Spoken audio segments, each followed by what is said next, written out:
Bagi sebagian orang, mungkin menjadi pilot bagian dari cita-cita mereka, tetapi untukku ini adalah sebuah keberuntungan yang sangat nyata. Aku terlahir dari keluarga kurang mampu. Dulu, sambil bersekolah, aku membawa dagangan ibuku untuk dijajakan di sana.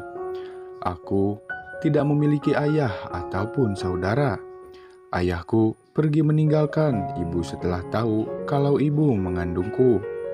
Sejak itu, ibu memutuskan untuk membesarkanku hanya dengan seorang diri. Hanya dengan berjualan kue, kami bisa makan dan membiayai sekolahku. Ibuku termasuk wanita yang cantik. Aku yakin banyak yang ingin menggantikan posisi ayahku berada di samping ibuku. Namun, ibu selalu bilang padaku untuk tidak memikirkan hal itu. Terkadang aku suka kasihan melihat ibu yang harus bangun pagi-pagi sekali untuk membuat kue basah dan sorenya pergi ke pasar membeli bahan-bahan. Ketika aku SMA, ada seorang laki-laki yang datang ke rumah dan sempat bertemu denganku beberapa kali. Saat itu, ibu bilang kalau dia adalah teman sekolahnya. Aku tidak ada masalah dengan itu. Kalaupun ibu ingin menikah dengannya, aku akan lebih senang. Aku tidak ingin melihat ibu kesusahan terus-menerus. Akhirnya semua itu kusampaikan padanya. Ibu terlihat senang sekali. Ternyata belakangan ini ia memang bingung bagaimana caranya menyampaikan keinginannya itu kepadaku. Tak perlu waktu lama untuk mereka menikah, sedangkan aku diminta untuk meneruskan ke sekolah pilot. Di sekolah, aku memang cukup terkenal, pandai, dan beberapa kali pernah memenangkan Olimpiade Sains. Aku menerima tawaran itu hitung-hitung investasi jangka panjang kalau pria itu menyakiti ibu, dan aku sudah menjadi pilot. Jadi, ibu tidak akan kesusahan lagi nanti, pikirku. Semua berkas sudah dimasukkan ke lembaga tersebut. Dengan melalui berbagai tes, akhirnya aku diterima untuk menjadi calon pilot di sana. Butuh waktu sekitar 3 tahun untuk menyelesaikan semua itu. Dan ternyata lulusan dari lembaga itu akan disalurkan ke salah satu maskapai penerbangan ternama di negeri ini. Ketika lulus dan menjadi CEO pilot, di maskapai tersebut, aku sering mendapat pujian karena berhasil mengatasi beberapa masalah secara profesional. Beberapa tahun menjadi CEO pilot, pesawat yang kami bawa mengalami masalah dan memerlukan pendaratan secepatnya, tetapi pada saat itu, pilot rekanku mendapat serangan jantung. Aku memanggil 2 pramugari ke ruang kokpit untuk menangani pilot tersebut. Sedangkan aku mengambil alih posisi pilot dan mendaratkannya pesawat dengan sangat mulus di atas sebuah persawahan. Saat mendarat, pilot rekanku segera dibawa ke rumah sakit terdekat, dan semua penumpang diturunkan. Aksiku mendapat sorotan dari pihak manajemen dan sangat diapresiasi karena aku tidak panik saat mengambil alih posisi pilot tersebut.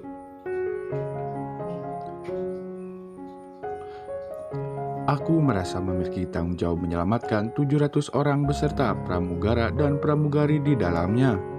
Tidak mungkin aku mengambil resiko untuk panik dan mengaburkan semua pikiranku. Kalau seperti itu, kemungkinan mereka untuk selamat hampir tidak ada. Ternyata keputusanku itu membuatku mendapat kesempatan 3 bulan awal menjadi seorang pilot Airbus dengan rute yang cukup jauh. Setelah melewati masa percobaan itu, aku kemudian dipercaya untuk memegang Airbus rute jarak jauh.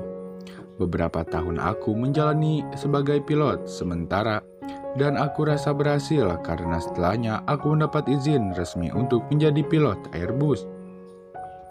Sejak menjadi pilot, aku hanya berkomunikasi melalui telepon dengan ibuku. Sudah lama rasanya aku tidak melihatnya. Semua itu dikarenakan tempat menetapku saat tidak bekerja bukanlah di Indonesia. Butuh waktu beberapa jam untuk bisa sampai di Indonesia, sedangkan aku harus selalu siap untuk membawa penumpang ke rute mana saja. Sudah hampir 5 tahun aku tidak kembali ke tanah air. Akhirnya aku mengambil cuti 2 bulan untuk bertemu dengan ibuku. Pertemuan kami dirundung rasa haru. Setelah beberapa hari di rumah, ibu memintaku segera menikah. Sebenarnya ada satu pramugari yang aku taksir dan ingin kujadikan ia sebagai istriku. Namun sepertinya ia tidak akan mau jika aku meminta untuk berhenti dari pekerjaannya. Aku sedang tidak menjalin kasih dengan siapapun. Saat itu, aku hanya memikirkan karir aku sebagai seorang pilot. Meskipun begitu, tidak kupungkiri kalau pergaulan di kalangan kami memang cukup bebas. Akhirnya, ibu mengenalkanku pada satu wanita. Ia cantik dan tatapannya sangat teduh. Ia ternyata adik kelasku saat SMA dan sejak aku menjadi pilot. Ia sering datang ke rumah untuk mengajak ibuku berbicara. Rumah tangga ibu dengan ayah tiriku cukup harmonis. Mungkin karena sama-sama pernah dicampakkan. Ayah tiriku ditinggal begitu saja oleh mantan istrinya demi seorang lelaki yang lebih kaya. Beruntung ia tidak memiliki anak sehingga tidak ada hal yang diperebutkan. Mereka hanya ingin memiliki aku dan menaruh harapan besar di pundakku. Selama cuti aku rajin berkomunikasi dengan wanita itu. Ia juga sering datang ke rumahku untuk membantu ibu membuat kue basah. Meski aku sudah menjadi pilot dan ayah tiriku bekerja di sebuah perusahaan besar, ibu tetap memilih untuk menjual kue basah. Mungkin kebiasaan itu susah dihilangkan karena sudah dilakoninya selama belasan tahun. Awal ibu bertemu dengan wanita ini karena ia sering membeli kue basah dan ingin belajar cara membuatnya. Dari situlah mereka banyak mengobrol dan ibu tahu kalau dia adalah adik kelasku. Semakin sering bertemu dan bercerita, aku semakin mengenal kepribadiannya. Ia sangat ceria dan berpikir positif.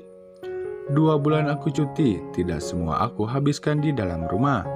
Aku bermain bersama teman-temanku dan dikenalkan banyak wanita. Kami bertukar nomor kontak, tetapi satu persatu aku eliminasi dengan kategori calon istri karena mereka terlalu berorientasi pada uang. Aku mencari uang bukan untuk mereka, tetapi untuk ibuku. Dari 5 wanita yang dikenalkan kepadaku, hanya tersisa 2 orang, adik kelasku dan sepupu temanku. Sebenarnya sepupu temanku ini kehidupannya tidak jauh berbeda denganku, dan aku yakin ia pasti akan mengerti. Tetapi bukan itu masalahnya. Aku tidak ingin memiliki anak dan besar dengan lingkup sepertiku sedari kecil. Bagaimana masa depannya nanti? Meskipun begitu, tetap berkomunikasi dengan 2 wanita ini sampai hari terakhir cutiku. Di saat aku tidak di Indonesia adalah penentuannya. Aku akan melihat bagaimana mereka akan bersikap jika aku tak ada. Aku sudah mengenalkan sepupu temanku pada ibuku, tinggal menunggu apakah ia akan berusaha mendekati keluargaku atau acuh saja. Sebagai seorang pilot, pastilah hidupku banyak di luar negara dan aku membutuhkan istri yang bisa menjaga anak-anakku sekaligus ibuku. 6 bulan sejak keberangkatanku kembali ke negara orang lain, hanya 3 kali sepupu temanku menghampiri ibuku. Sedangkan adik kelasku hampir setiap minggu karena ia tetap belajar membuat kue basah dengan ibuku. Adik kelasku tidak diberitahu oleh ibu kalau aku sedang mencari seorang istri dan dia masuk ke dalam kandidatku. Tetapi perlakuannya terhadap ibu yang membuatku luluh dan memilihnya. Diam-diam aku juga lebih menyukainya dibandingkan sepupu temanku itu. 1 tahun kemudian aku kembali dan melamar adik kelasku.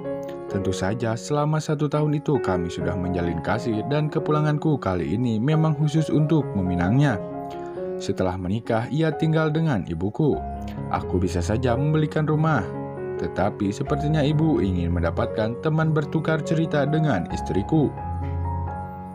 Aku mendapat libur setelah menikah selama 3 bulan, dan aku tambah dengan cutiku selama 3 bulan, jadi total 6 bulan aku berada di Indonesia. Ibu berharap selama aku di Indonesia bisa memberikan cucu untukku. Rupanya doa itu terkabul. 4 bulan kami menikah, istriku hamil, tetapi 2 bulan setelahnya harus aku tinggal karena masa cutiku sudah habis. Istriku tidak keberatan dengan hal itu. Hanya saja sebelum ia melahirkan aku sudah harus di Indonesia untuk menemani proses bersalinnya. Aku menyanggupinya. 2 bulan kemudian, aku berangkat ke negeri orang dan tetap memantau istriku hanya melalui video call saja. Itu juga sering mengirimkan foto-foto hasil USG anak kami yang masih dalam perut istriku. Rasanya saat-saat seperti itu membuatku sangat bahagia. 5 bulan kemudian, aku kembali mengambil cuti 2 bulan untuk menemani istriku melahirkan. Ternyata anak kami laki-laki. Aku bahagia sekali. 2 bulan aku menemaninya, aku pun harus kembali berangkat ke negeri orang lagi. Kali ini aku sudah tidak bisa sering-sering ambil cuti karena aku menurunkan performaku sebagai seorang pilot. Jauh dari istri membuat aku merasa kesepian dan sulit melampiaskan hasratku. Ingin bersama istri rasanya tidak mungkin karena jarak kami yang begitu jauh. Selama menjadi pilot, aku memang dekat dengan seorang pramugari yang sebelumnya sudah aku sebutkan. Benar saja ia tak mau untuk berkomitmen dan hanya menikmati hubungan terbuka. Selama di negeri orang, aku selalu melampiaskan hasratku dan kebetulan asmara kami tidak begitu jauh sehingga kami bisa pulang pergi bersama ke sebuah hotel terdekat. Lingkup pergaulan kami di sana, sama semua teman mengenal temannya, begitupun sebaliknya. Setelah bermalam di hotel, paginya aku terbiasa untuk kembali ke asrama dan menyiapkan perlengkapan sebelum akhirnya aku membawa penumpang untuk terbang ke arah tujuannya. Sudah menjadi rutinitas sebelum terbang, aku selalu menelpon istri dan anakku meski di Indonesia masih malam hari. Terkadang aku suka merasa bersalah karena menyembunyikan rahasia besar ini. Tetapi mau bagaimana lagi, aku tidak bisa membendung hasrat dan melampiaskannya pada istri yang kutemui beberapa tahun sekali. Setiap habis bermalam dengan pramugari itu, aku selalu menelpon istri dan aku. Mereka tampak ceria menerima telepon dari aku. Sedangkan aku tetap merasa bersalah, beruntung pramugari itu tidak menginginkan berkomitmen dan sudah memakai alat kontrasepsi. Jadi aku tidak mengkhawatirkan apapun tentang dirinya. Kami bermalam tanpa memiliki perasaan apapun, hanya sekedar melampiaskan kebutuhan. Aku tetap menyayangi istriku, tetapi tidak bisa membendung terlalu lama hasratku. Aku sudah bermain dengan pramugari itu jauh sebelum kami menikah. Ia pun tahu kalau aku sudah menikah dan memiliki anak, bahkan terkadang aku bercerita tentang kemajuan anakku padanya. Andai saja aku bisa membawa anak dan istriku kemanapun aku pergi, aku pastinya tak akan membohongi dan melakukan hal seperti itu. Tetapi kenyataannya itu adalah mimpi semata. Hubunganku dengan pramugari itu tetap berlanjut hingga kini. Ketika aku kembali ke tanah air, aku seperti laki-laki yang tidak memiliki rahasia apapun. Nah guys, itu saja cerita dari channel ini. Semoga kalian bisa terhibur. Dan maaf bila ada kata-kata yang menyinggung perasaan kalian dan Mimin tidak bermaksud untuk seperti itu. Oke guys, mungkin sekian dulu sekelas informasi dari channel ini. Terima kasih banyak dan sampai ketemu lagi di video selanjutnya.